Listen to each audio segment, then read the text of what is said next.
Bonjour à tous, donc je vais commencer aujourd'hui avec ma première capsule sur la révision des participes passés. Ce que j'ai décidé de faire dans le fond pour l'instant pour cette première vidéo, c'est de filmer mon écran d'ordinateur dans laquelle vous allez voir plusieurs exemples et ça va être plus facile pour vous de comprendre ce que je veux vous montrer aujourd'hui. Donc, on ne me voit pas dans cette vidéo-là, mais on m'entend puis on va pouvoir voir les exemples. Alors, pourquoi j'ai décidé de commencer avec la révision des participes passés? Eh bien, c'est parce que souvent, quand on va dans les notions un peu plus complexes, comme les participes passés suivis d'un infinitif ou les participes passés pronominaux, j'ai remarqué que la plupart des étudiants n'avaient pas de base solide pour ce qui est des participes passés, tout simplement. Donc, sans base solide, c'est quand même assez complexe de comprendre des participes passés très avancés qu'on voit seulement à l'université ou dont on n'entend jamais parler peut-être dans sa vie. Donc, je pense que c'est important de faire une révision des participes passés. Alors, aujourd'hui, on va voir 3 types de participes passés, soit ceux qui sont employés seuls, ceux qui sont avec être et ceux avec avoir. Donc, comme vous pouvez remarquer, on y va graduellement. Les participes employés seuls sont même plutôt considérés comme des adjectifs. Et les participes passés avec être, ça fait longtemps qu'on apprend ça à l'école. Et ceux avec avoir demandent quand même un petit peu plus de compréhension. Puis cette compréhension-là va être très importante pour que vous soyez en mesure de comprendre les participes passés plus complexes. Donc, on commence avec les participes passés employés seuls. Souvent, la difficulté avec ceux-là, c'est que parfois, ils vont se retrouver en début de phrase et on va devoir chercher le sujet vraiment plus loin dans la phrase. Je vais vous montrer des exemples tantôt pour que vous compreniez davantage ce que je veux dire. Et sinon, les plus évidents sont ceux qui sont collés, dans le fond, avec le nom auquel ils se rapportent. Donc, dans ce cas-là, c'est plus facile de faire l'accord. Ça reste que pour trouver le sujet, si c'est pas aussi simple que cela, il faut se poser la question qui est-ce qui avant le verbe. Donc, je vais vous montrer un exemple pour que vous puissiez mieux comprendre ce que je veux dire. Alors, regardons ici. Abasourdie, la jeune fille ne peut s'empêcher de se sauver. Donc, notre participe passé employé seul, c'est abasourdi ici. Et puis, pourquoi on met un E? Et parce qu'on l'accorde avec le mot fille. Ici, le participe passé n'est pas très loin de son sujet, quoiqu'il n'est pas collé dessus non plus. Par contre, si vous avez de la difficulté à trouver avec quoi on l'accorde, eh bien, c'est là qu'on doit poser la question qui est-ce qui après le verbe. Comme mon verbe est ici, avant le verbe, pardon. Alors, comme mon verbe est ici, qui est-ce qui ne peut s'empêcher de se sauver? La jeune fille, donc fille étant le nom juste ici. Donc, c'est pour cette raison qu'on va l'accorder avec un E, pour l'accorder avec le mot fille, féminin, singulier. Deuxième phrase, eh bien, c'est là que ça se complexifie un petit peu, donc c'est pour ça qu'il faut bien comprendre la première avant de voir la deuxième. Étonnés par tant de gentillesse et d'amour de la part de leur beau-père qui n'a jamais démontré de signe de joie, les deux garçons n'ont eu d'autre choix que de répondre avec bonheur. Donc, dans ce cas-ci, il y a un gros début de phrase dans lequel on retrouve notre participe passé employé seul. Alors, ce qu'on doit faire, c'est se poser la même question qu'on s'est posée tout à l'heure. Donc, qui est-ce qui n'ont eu d'autre choix que de répondre avec bonheur? Bien, c'est les deux garçons. Donc, garçon ici, c'est mon nom, c'est mon sujet qui va s'accorder avec mon participe passé. Étant donné que garçon est masculin pluriel, on accorde étonné au masculin pluriel. Donc, vous pouvez voir dans ce deuxième exemple que c'est un petit peu plus complexe parce que le sujet se trouve beaucoup plus loin dans la phrase. Et le dernier exemple aurait dû se trouver au début, en fait, parce que c'est le plus simple de tous. Tout en haut de la montagne, une fleur absorbée par le soleil s'ouvre pleinement. Donc, ici, on a notre participe passé employé seul. Et celui-là, il est directement collé sur le nom, sur le sujet, ici. Mais encore une fois, on pourrait se poser la question qui est-ce qui est absorbé par le soleil? Et on aurait la réponse... qui est-ce qui s'ouvre pleinement? Et on aurait la réponse fleur.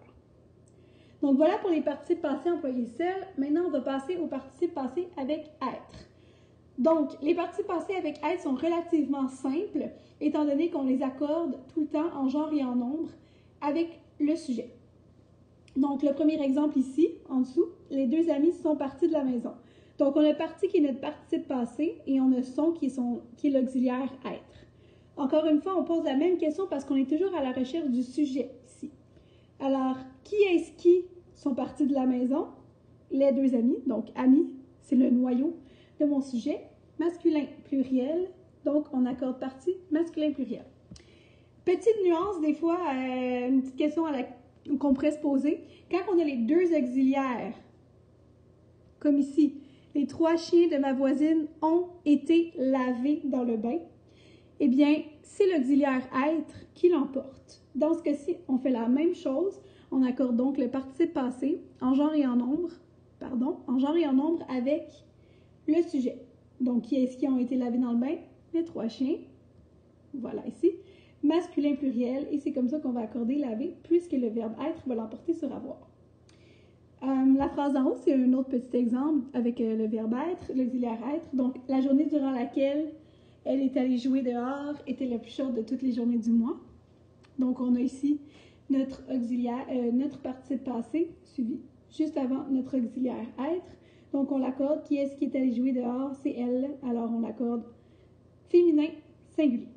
Maintenant, on embarque dans l'auxiliaire avoir, qui est un petit peu plus complexe. Mais moi, je pense que c'est important de préciser qu'avec avoir, on n'accorde pas les participes passés, sauf s'il y a un CD, un complément direct, placé avant. Mais j'avais l'impression avec les étudiants qu'ils cherchaient tellement à avoir un CD placé avant qu'ils accordaient tout le temps, souvent avec le sujet. Donc ici, il faut se rappeler, on n'accorde pas avec le sujet. On accorde seulement s'il y a un CD placé devant le verbe. Donc moi, je préfère le dire comme on n'accorde pas, sauf s'il y a un CD placé avant le verbe. Et la question qu'on doit se poser pour trouver le CD, c'est qui ou quoi, cette fois-ci, après le verbe. Si la question qu'on se pose, c'est à qui, à quoi, de quoi, pour qui, pourquoi, etc., ça veut dire que dans ce cas-là, on ne devrait pas accorder puisque ce sera un complément indirect. Premier exemple. La maison que j'ai construite est merveilleuse. Là, c'est peut-être un petit peu plus simple de savoir qu'on va accorder avec maison tout simplement parce que à l'oral, on le dit, la maison que j'ai construite. Mais pourquoi on l'accorde? C'est tout simplement parce qu'il y a un CD qui est placé juste devant le verbe. Donc, pour le savoir, on va se poser la question, j'ai construit quoi? La maison, qui est placée avant le verbe. Toutefois, il faut juste mentionner que le que ici fait office d'antécédent. Il remplace le mot maison. Donc, quand on vous demande avec quoi le participe passé construite s'accorde, la réponse est que, même si on sait qu'au fond, l'accord se fait avec le mot maison. Donc, c'est juste une petite nuance, là. Alors, comme le que remplace maison, qui est féminin singulier, on va accorder construite au féminin singulier. Cette histoire, je l'ai entendue très souvent. Donc, j'ai entendu quoi? Cette histoire. Et encore une fois, c'est le petit L' juste ici qui fait dans le fond l'antécédent. Donc, c'est avec le petit L' qu'on va accorder. Et L' est un pronom qui remplace histoire. Donc, féminin singulier. C'est pourquoi on accorde entendu. Mes amis et moi avons marché dans la rue durant 30 minutes. Marcher ici. Alors, mes amis et moi avons marché qui? Avons marché quoi? Ça se dit pas. C'est plutôt mes amis et moi avons marché où? Dans la rue. Donc, c'est pas un CD. Et de toute façon, c'est pas placé devant le verbe. Donc, ici, on n'accorde pas.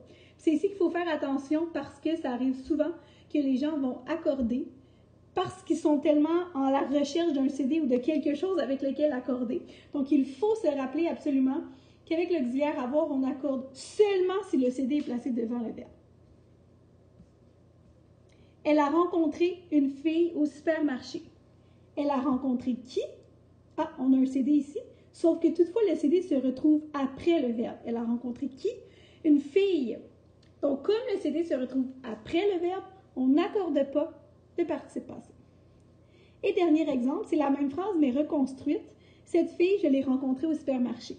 Donc, là, ici, peut-être que vous avez aperçu assez rapidement la raison pour laquelle on doit accorder rencontrer. Tant mieux, c'est ça le but. Donc, j'ai rencontré qui? Même chose que la phrase d'avant, mais là, cette fois, cette fille se retrouve avant le verbe. Donc, le CD se trouve avant le verbe. Et en fait, on vient faire l'accord avec l'antécédent, ici, le L', qui remplace cette fille, féminin, singulier. Alors voilà, j'espère que cette capsule a pu vous aider. Seulement vous rappeler que les participes passés employés seuls s'accordent en genre et en nombre avec le sujet. Même chose pour les participes passés avec être, donc s'accordent en genre et en nombre avec le sujet de la phrase. Et les participes passés avec avoir ne s'accordent pas, sauf s'il y a un CD placé avant le verbe. Pour trouver un sujet, on se pose la question qui est-ce qui? Et pour trouver un CD, on pose la question qui ou quoi. Et voilà, et puis on se retrouve dans une autre capsule prochainement pour parler des participes passés plus complexes. Merci!